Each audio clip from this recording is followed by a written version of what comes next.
welcome back to, sunny Altrincham near Manchester, if you don't know where Altrincham is. Yes, we're doing a Pepsi 11. Spurs against City, yes, one of our favourite grounds, probably not. 26th of February 2025, match day 27. We're nearly there, guys, let's keep going. 7:30pm kickoff, there you go.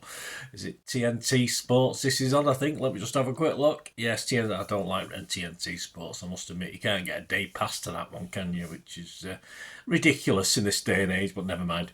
I will be at Spurs, so if you do spot me anywhere, come and say hello. It'd be great to see you. I'm recording this on the 24th of February 2025, so we'll check out, I think Postecoglou's still in charge. Yes, I don't think he's been given the old heave-ho yet, but we'll check out his team, his Spurs, and try to pick a Pep 11 as well. And please let me know your thoughts and score predictions, of course. And yes, sadly for Spurs, or, well, happily, I'm not a Spurs fan. I'm a City fan. I don't particularly like Spurs. I have a long memory, long memory. Although I must admit the League Cup win a few years ago sort of tempered my dislike for that thing back in 81. Another domestic trophyless season looks there for Spurs in the bottom half of the table after the weekend's games. Europe looks unlikely unless, of course, they can get a trophy because they're still in the Europa League, aren't they? And they've got a round of 16 match up with AZ Alkmaar, so at least they're still in Europe, which is more than we are, and a quarter-final spot. It's definitely doable for Spurs at this level. Unfortunately, they've sort of started to hit a little bit of form, haven't they? Or unfortunately for us, but fortunately for them. The last six in the league, of course, they lost at Arsenal, which was normal. 19th of January. They lost to Everton, no shame in that. Everton have been on a good run. 26th of January, they lost at home to Leicester 2-1. But since that one, they've done all right, yeah. Brentford away, they won 2-0. United at home, they won 1-0, more than we did. And on the 22nd of February, of course, they bounced back with a lovely 4-1 win over Ipswich. Ipswich, of course, had beaten them at the Tottenham stage earlier in the season, but a 4-1 win. So, injuries have begun to clear up, which has aided them, though they still have a handful missing as they approach the game against us. And they've scored the other positives for them. This isn't very good for us, is it? Spurs have scored in 18 consecutive home games.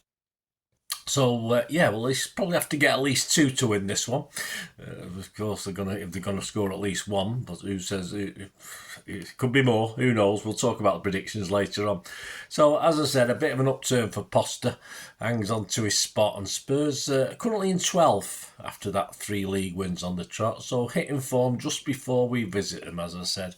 Currently, Spurs have 33 points. We have 44 points.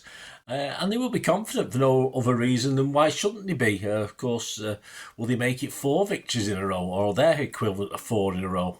Not as good as ours, but that's another story. Well, that brings us on to Pepsi 11, of course. What will be expected of us? What job do we need to do at one of our, let's face it, one of our least successful, certainly modern grounds, right? White Hart Lane in the old days wasn't overly successful until recent times.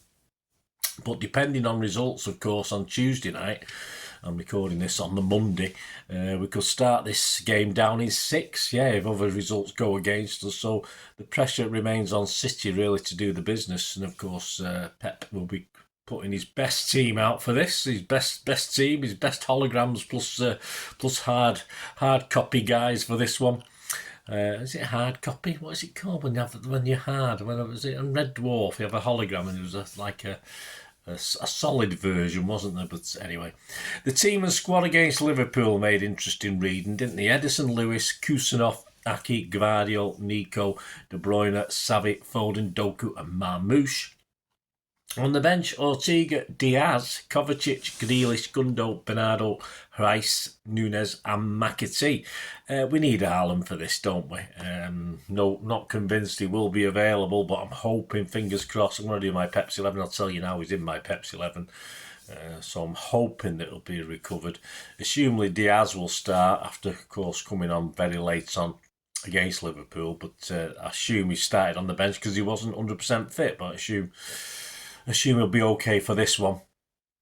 Will that mean, though, no Kushinoff at the back? Of course, you could play right back, or we could have Lewis and Nunez. Who knows what other mischief Pep might get up to or allow himself? Who knows? At least surely you won't be worried about saving anyone, will he, for Plymouth next week? I don't think that's a big problem. He's got plenty of guys who can have a run out for that one. Will we only play one winger, which I always think we're better doing anyway, because I don't think, as I say, the two winger option doesn't really work for me that much. Possibly Doku after that performance. He's probably earned a little spot, hasn't he? Hard to see what we're going to do with KDB. I'd love KDB to start this, but there's a lot of sadness, really. A lot of people saying that's it, writing him off now. We've still got plenty of games to go this season, so we'll have to see. It's hard to see him starting this after that display against Liverpool. Does Marmoush need a rest? Does he need taking out the firing line already? Probably not, but of course, if Haaland isn't fit, not a cat in hell's chance. Let's play him as some sort of target man. And possibly, of course, if Haaland is fit, why not play him as well? So I think they worked okay together when they have done, so we need to sort of let that partnership flourish, don't we? So that's the sort of whys and wherefores. This is going to be my 11. Please let me know your thoughts and what your 11 will be. But I'm going to go with this. I'm going to go, yes, he is going to go back with Kusanov for right back. So I'll go Ederson, Kusanov, Diaz and Aki, hopefully, and Gvardiol on the left. Now, sort of midfield a bit battling with Kovacic, I think, but Nico to do the more defending element of it. Kovacic there. And you've got to put Bernardo in, surely. You've got to put Bernardo in for his legs in that middle as well. Although, as I say, it could be KDB, it could be Foden, because I've not included him either. But I'll say Bernardo. And up front, yeah, I'm just going for one winger. I'll start with Doku. I think he deserved a place in this one. And of course, if things aren't going so well, we'll bring Savvy back on, who's done all right. He's not done anything wrong. Just a bit quieter against Liverpool, of course. Not his fault. We just didn't give him the ball that much. And Marmoush and Haaland, I've had to go for Haaland. If he's not fit, then of course Marmoush will be there. And you're probably talking people like Foden coming into it, or possibly KDB. Of course, he's still got something to offer, surely. So there you go, my 11 for this one. I got 8 last time out with a couple of guys that were injured I didn't know about. So I'm hoping for at least 8 of these to play in Pep's team. But as I say, what Pep gets up to, who knows. But this is my Pep's 11. Ederson, Kusanov, Diaz, Aki, Gvardiol, Nico, Kovacic, Bernardo, Doku, Marmoush and Haaland. Let me know your teams, guys, or any differences. You don't have to write all 11 players out. Just anyone you think should play that's not in that team there. There's certainly options, isn't there? Grealish, for instance, what's happened to Grealish? I still don't think, perhaps, we've got an FA Cup game. I think he might appear for that one, not particularly Tottenham Hotspur. Predictions for the game themselves. Andy Morrison, Spurs have had massive injury problems this season, much like we have, he says, and it's been incredible to see what both teams had to deal with. Their defence has been as disrupted as ours, but there's no telling who will be available for either side when this game comes around. Well, they've got people back, but they've still got a few problems. If we are both at full strength, it would be closer than the score I am going for. But if not, they are still struggling. We will win by a couple of goals and avenge that 4-0 defeat at the Etihad. Well, they beat us in the cup at Tottenham Stadium as well. Andy, have you forgotten about that one? Moz's prediction for this one is confident. 11-1 you can get on this. He's going for a City 3-1 win. When I look at that team in my Pepsi 11, I'm sorry, no team I can pick at the moment is filling me with certainly confidence the way they're playing. I mean, unless there's a total diversion change in the way certain players are playing, I've just not got that confidence. And they say Spurs appear to be having a good run at the moment, but it's got to end at some stage. Will it be on Wednesday? We'll hope so. I have to believe. I have to believe in City. I have to believe in Pep that we can nick this. We need to stay in that top 4 spot or retain it, of course, if we lose our spot on Tuesday night after the other games. So I'm just going to go for a 2-1. A nervy 2-1. You can get 8-1 on that, but I've got, on another day, I'll probably say, well, let's have a draw, or we might even get beat. But I've got to be positive on this. I can't keep being. Of course, I predicted a Liverpool win the other day, which is fair enough. But let's be positive for this one. Other odds at the 23rd of February, of course, City to finish top four. The bookies are still predicting we will. They're 2-5 on for City to finish top four. Interesting one for Spurs to finish in the top 10. You can get 9-4. That's not a bad little bet if you've confidence in your team, Spurs fans. And of course, if you're confident that Mr. Postecoglou is going to be on his way, he's not the favourite. He's not the favourite next of the next manager to be sacked. That has obviously been picked up now as Ruud van Nistelrooy, who's odds on as the next Premier League manager to be sacked. But Postecoglou's up second, so he's 11-8 against to be the next manager sacked. Not just to be sacked, but the next one sacked. Other popular scorelines: a 1-1 is 17-2 and a 2-2 is 10-1. So people thinking a draw on this one as well. The match odds themselves: City are the favourites again. Doesn't happen often these days. Certainly not away from home the way we play. But yeah, we are the favourites. Just 9-10 on City. So if you like betting on City, you're almost getting evens there with that. Spurs are 5-2. So you Spurs fans, you want to fill your boots. And a draw is 16-5. So of course you can get a little bit of profit if you touch both those as well with the bookies. Yep, next up, of course, player ratings. I'm going to say I'm down at Spurs on Wednesday night, so I'll try and get them out as early as I can on Thursday. Of course, I won't be getting home to about 3 in the morning, 4 in the morning, possibly, depending how quick we can get away from the old smoke. So the player ratings will be out on Thursday. And also on Thursday, again, I'm doubling up, as I've done with this and the City player ratings for the Liverpool game.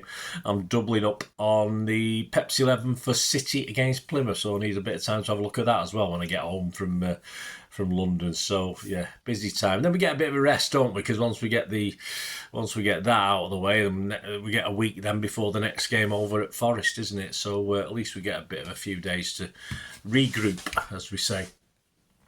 And on Friday, of course, there will be the Spurs versus City story of the game, a little look back at it as well, hopefully a victory for City, before we go into Saturday and another FA Cup game. So join me, guys. Hope you enjoyed this. Please leave us your comments. It'd be great to hear from you, or contact me through my various socials. And yeah, my thanks to all new members, lots and lots of new members at the moment, so my thanks to you all. And if you can see your way to helping us out, if you like what I try and do on the channel, there's other ways to support the channel as well. All I ever ask is you to keep listening and watching. I hope you enjoyed the feature, and yeah, if you can support me through the subscription, if you can subscribe, guys, that'd be wonderful if you've not already done so. We do actually have memberships at the moment, just 99p a month, so you get access to all my City stuff, including all the history vlogs, dozens and dozens not been published yet that you get immediate access to, and every time I do a edit and do a vlog, you get immediate access to it as well. So you can have a copy of scripts as well if you want any hard copy of the sort of things I do on matches and teams and managers and players, etc, etc. So if you can join the membership, that'd be wonderful. We do fine. And yeah, if you want to support the channel just by watching the ads, that helps. Watch the ads, let them play through while you just have to check your phone or something, let it play out. And of course, if you follow any of the links, that always works as well. You follow a link to one of the ads and you fancy something. I've done it myself. I've followed a link and actually purchased something from another organisation. But it can happen. It can happen. Not all ads are stuff you're not interested in. And of course, if you can give us a like, guys, that's be absolutely fantastic. All likes are much appreciated. Anyway, thanks for watching. Until the next time, of course, I only ever ask one thing, don't I? Please, I ask you all to stay safe, especially you Blues. Until the next time, come on, City. Bye for now.